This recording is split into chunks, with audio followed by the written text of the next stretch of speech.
شروع کرتا ہوں اللہ کے ببرکت نام سے جو بڑا مہربان اور نہایت رحم کرنے والا ہے۔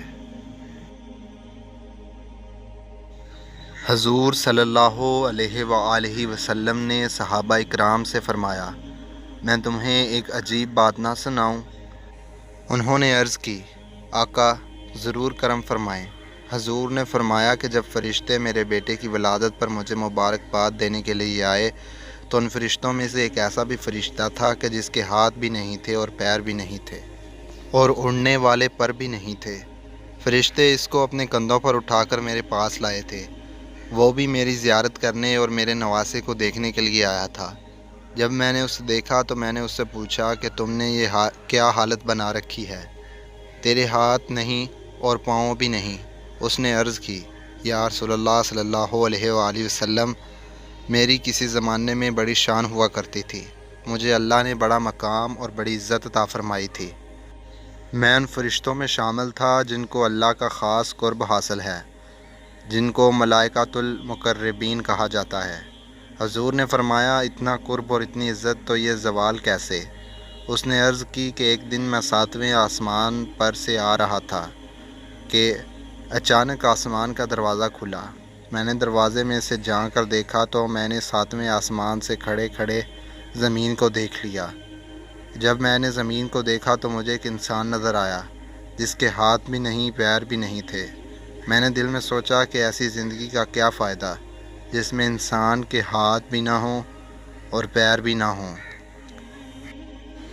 اس سے تو بہتر ہے کہ بندہ مر جائے، بندے کو موت آ جائے۔ جب یہ بات میرے دل میں آئی تو اللہ میری اس بات پر ناراض ہو گیا۔ اللہ جلال میں آ گیا اور فرمایا، اے فرشتے، تو نے یہ بات کیوں کی ہے؟ جس کو یہ تکلیف پہنچ رہی ہے وہ میرا گلہ نہیں کر رہا، موت کی تمنا نہیں کر رہا۔ تجھے زیادہ اس بندے کا خیال ہے۔ میں جو بھی کرتا ہوں بہتر کرتا ہوں، میں کسی سے بھی زیادتی نہیں کرتا، کسی کو دے کر آزماتا ہوں اور کسی سے لے کر آزماتا ہوں۔ میں نے عرض کی، مولا غلطی ہو گئی۔ خالق کائنات نے فرمایا، جب نوری غلط کریں گے تو ناریوں کا کیا بنے گا؟ اللہ یہ فرماتا ہے، ساتھ ہی مجھے سزا ملی، میرے پر جل گئے، ہاتھ ختم ہو گئے، پاؤں کٹ گئے۔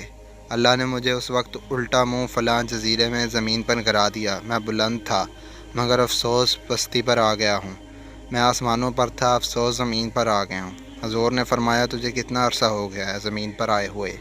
عرض کی، آقا 7 صدیاں بیت گئی ہیں۔ حضور نے فرمایا، تو جزیرے میں قید تھا، مدینے میں پھر کیسے آ گیا؟ عرض کی، یا رسول اللہ صلی اللہ علیہ وآلہ وسلم، 700 سال سے میں نے جنگل میں پریشان رہا، میں رو رو کر اللہ کو مناتا رہا لیکن اللہ نے میری خطا معاف نہ فرمائی۔ آج میں جزیرے میں زارو قطار رو رہا تھا کہ فرشتے اس جزیرے سے گزرے۔ جب یہ گزرنے لگے تو انہوں نے مجھے دیکھ کر پہچان لیا کہ یہ تو ہمارا ساتھی ہے، یہ یہاں کیسے؟ فرشتے میرے پاس آئے اور میرا حال پوچھا، انہوں نے بڑا افسوس کیا۔ جب یہ آپ کی خدمت میں آنے لگے تو میں نے ان سے پوچھا کہ آج یہ اتنے فرشتے کہاں جا رہے ہیں؟ ان فرشتوں نے مجھے بتایا کہ کیا تمہیں نہیں پتہ کہ زمین پر اللہ کے آخری نبی حضرت محمد صلی اللہ علیہ وآلہ وسلم تشریف لا چکے ہیں؟ اللہ نے اپنے محبوب کی بیٹی سیدہ فاطمہ سلام اللہ علیہ کو ایک چاند سا بیٹا عطا فرمایا ہے۔ ہم اللہ کے حکم سے امام حسین کی ولادت کی خوشی میں حضور کو مبارکباد دینے جا رہے ہیں اور بچے کی زیارت بھی کرنے جا رہے ہیں۔ میں نے فرشتوں کو کہا، خدا کے لیے مجھے بھی حضور صلی اللہ علیہ وآلہ وسلم کی خدمت میں لیتے جاؤ، شاید میری بھی بگڑی بن جائے۔ حضور، فرشتے مجھے اس جنگل سے اٹھا کر اللہ کے حکم سے آپ کی خدمت میں لے آئے ہیں۔ آقا کرم فرمائیں، میں آپ کی شہرت کے ڈنکے آسمانوں پر سنا کرتا تھا۔ آپ اللہ کے محبوب ہیں، آخری نبی ہیں، مہربانی فرمائیں، اس بچے کی محبت کا واسطہ میرے لیے دعا فرمائیں، اللہ مجھے معاف فرما دے۔ مجھے یقین ہے کہ آپ کے ہاتھ میرے لیے دعا کے لیے اٹھ گئے تو اللہ میری تقدیر بدل دے گا۔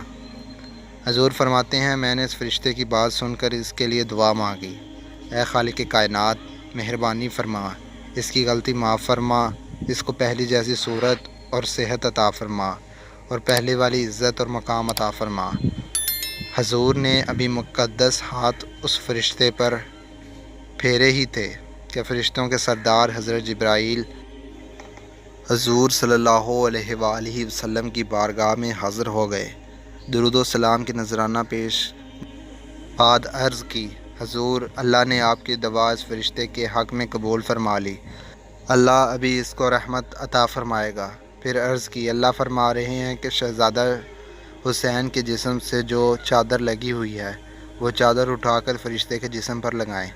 تاجدار مدینہ نے امام حسین سے چادر اتار کر فرشتے کے جسم سے لگائی۔ اللہ نے اسی وقت فرشتے کو ہاتھ میں عطا فرما دیے اور پاؤں بھی عطا فرما دیے اور اڑنے کے لیے پر بھی عطا فرما دیے۔ یہ شان ہے امام حسین کی چادر پاک کی جو فرشتے کے جسم پر لگی تو اللہ نے فرشتے کو صحت عطا فرما دی۔ جب امام حسین کی چادر کی یہ شان ہے تو حسین کے نانا کی کیا شان ہوگی۔ دوستو، کبھی بھی کسی کا مذاق نہیں اڑانا چاہیے، اس میں اللہ کی ناراضگی ہوتی ہے۔ اللہ جس انسان کو جس شکل میں پیدا کرتا ہے اس میں کوئی نہ کوئی حکمت ضرور ہوتی ہے۔